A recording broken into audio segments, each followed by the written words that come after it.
एक दिन बुद्ध एक घर के बाहर भिक्षा मांगने पहुंचे।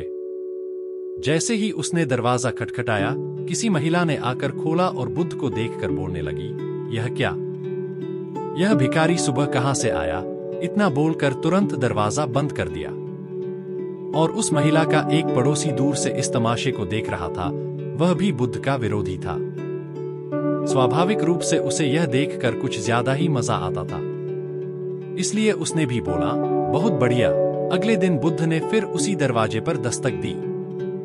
इस बार बुद्ध को देखकर महिला फिर से गुस्सा हो गई और बुद्ध पर कचरा फेंक दिया।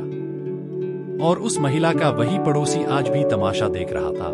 स्वाभाविक रूप से बुद्ध का ऐसा अपमान देखकर वह बहुत प्रसन्न हुआ। इतना ही नहीं, बुद्ध की हालत देखकर वह जोर जोर से हंसने लगा।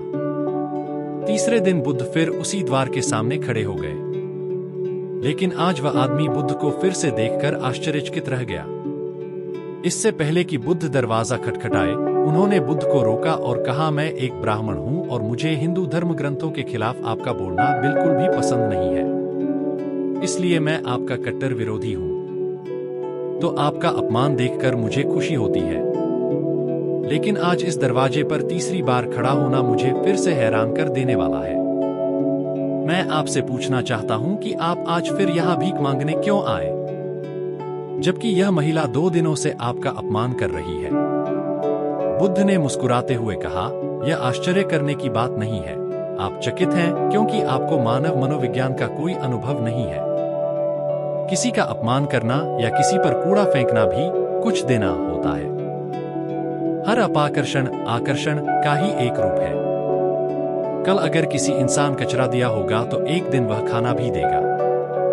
हालांकि वह व्यक्ति बुद्ध की इस बात से संतुष्ट नहीं था, फिर भी उसने मौन रहना जरूरी समझा।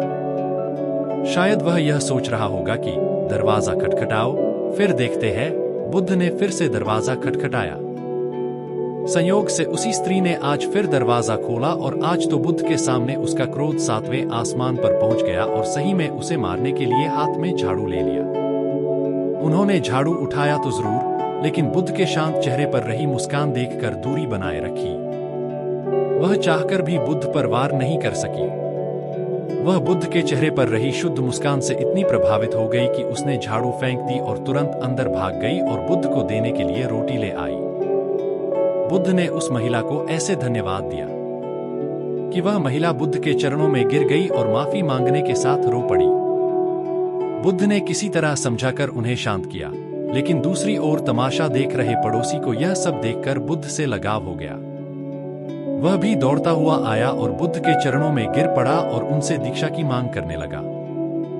बुद्ध हंसे और बोले, मैंने कभी किसी घर से इतनी बड़ी भिक्षा नहीं मांगी, फिर भी आज भोजन के साथ साथ एक शिष्य भी मिल गया। इस कहानी से यह मालूम पड़ता है कि सकारात्मकता और झुकाव ही इंसान के सभी रोगों की दवा है।